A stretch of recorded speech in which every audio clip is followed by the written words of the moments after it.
I'm so grateful you're here. And today I want to share something with you called the testing mindset. And I think that this mindset is so important, especially if you are a business owner, especially if you're also at the same time trying to grow your personal brand. When you're a business owner, a coach, or a consultant, and you're also learning how to market yourself so that clients can come to you instead of you always having to chase them, there are so many skills. There's such a big learning curve, and there are so many people to learn from that it could feel a little bit overwhelming. You may also start to hear conflicting advice. And so, the mindset that I'm going to share with you today, which is what I call the testing mindset, I don't know the official term for it. I'm not a neuroscientist or anything like that.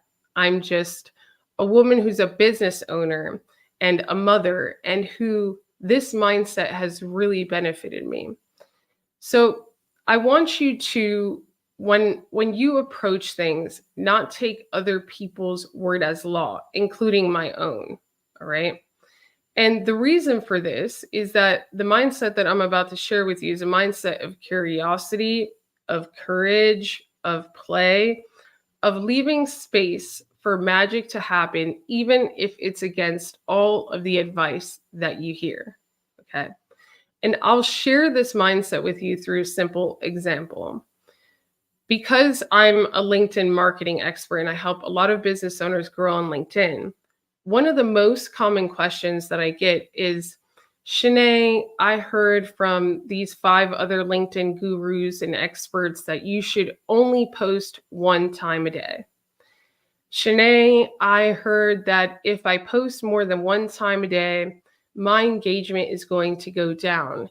Is that true?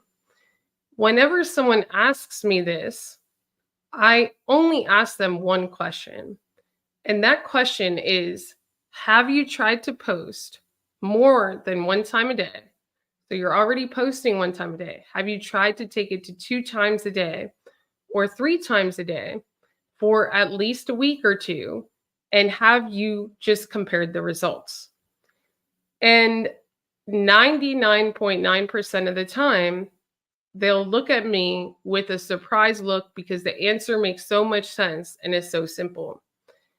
And this is the danger zone of what I call taking other people's word as law, is that you hear that you should only post one time a day because that's what may have worked for that person or what is currently working for that person.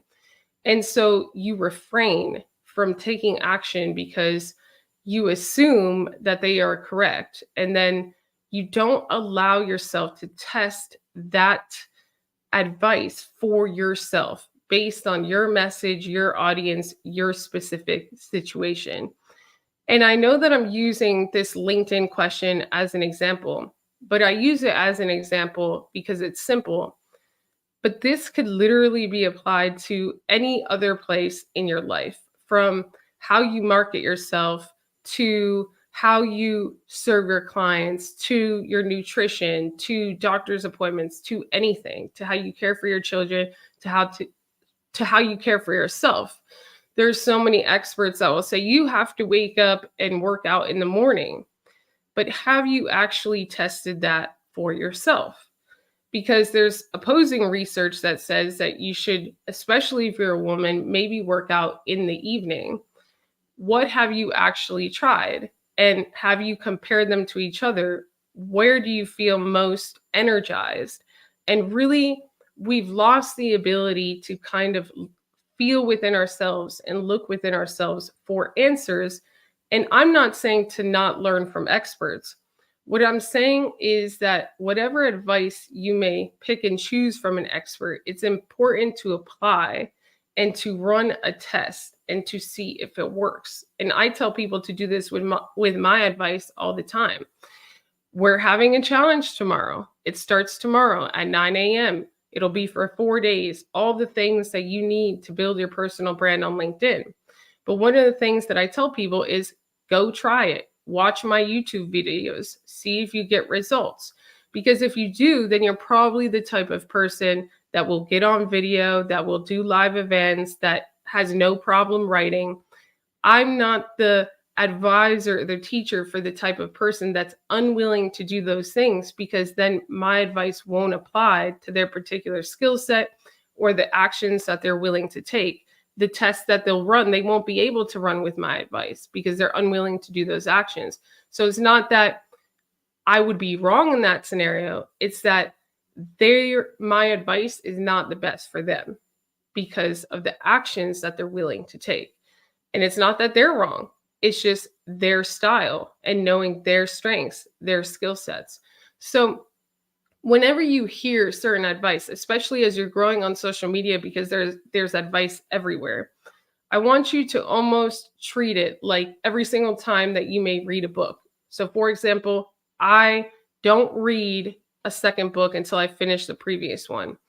And I like to apply that in my own life for other things. So if someone gives me, let's say, YouTube advice, I will try to test that and to see if that type of advice will apply to me. And I'll actually do the work. That's the other thing. You can't just do it once and expect magic to happen.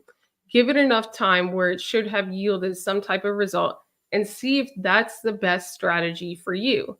And if it's not, then go to the next one. Don't take the failure or the lack of result personally. The lack of results sometimes is all you need to see. It is the results. It's showing you that maybe there may be a better way for you. You're just looking at the lack of it when it could be an abundant answer inside of, like, right in front of you. I have a client who, before coming to me, she tried growing on Instagram. She tried a Etsy shop. She tried a what's that e-commerce brand, the big one? I don't know, right? I don't deal with a lot of the one that's like $1 billion one, whatever. She tried to do Amazon drop shipping. She tried all the things. And then she came to LinkedIn, and today she has 200,000 followers. She has a thriving business. She's writing her book. But why? And I think the reason is because LinkedIn audience she was able to really resonate with. She was able to be herself, and because our skill sets matched, me as a coach for her. So it's not that she couldn't have had success in the other places. It's just that the match, the puzzle piece, was a better fit for her on LinkedIn. And the good thing about her is that she didn't do one test or two tests and say, oh, I'm a complete failure. I'll never try this again. I'm going back to a job. She didn't take that lack of result personally. And I think that's as important as really starting to apply the testing mindset in your life. And I really believe that the reason why people don't have a testing mindset is that fear that, oh, if I go against this person's advice and post twice a day, what happens if I don't like the result? Or what happens if I make a little bit of a fool of myself, or I make a mistake, or this? And you're already thinking about all of the negative when you don't know what could happen because you haven't tested it yet. You haven't left space for magic to happen. You haven't left space for that result that may shock you, or for that lack of result that is an answer for you in and of itself.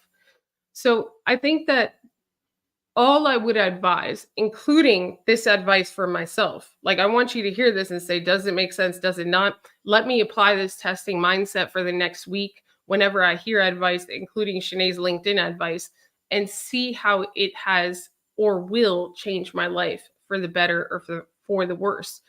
Because, like I said, I think a lot of greatness is throttled.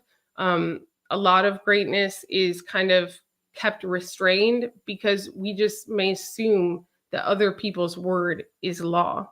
And we don't give space for testing. We don't give space for something to bloom because at the end of the day, I think a lot of people are afraid of that potential for failure. But sometimes failure is an answer in and of itself that could lead you to your next test. And you never know which test is going to be the test that completely changes your life.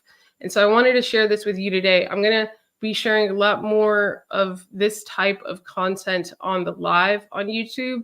I think that as business owners, we need other people to keep us inspired. Sometimes it's not just about information. Sometimes you know what you need to do. Sometimes you may just need someone a little bit ahead of you in the business journey to say, do the thing, be courageous. It'll be worth it. Keep your head up, be abundant, and go test. I think that it's the best things that have happened in my business, the best things that have happened in my life have been through this mindset of the testing mindset. I'll hear something from someone that I admire, I'll test it, and I'll start to learn what works best for me based on my skill sets, based on my energy, based on my audience. That is literally how my personal brand and my business has been built. If I had not tested, if I had taken people's word as law, I wouldn't have taken certain decisions that led to massive, massive growth and results. So I appreciate you, and I'll see you in the next live. Ciao.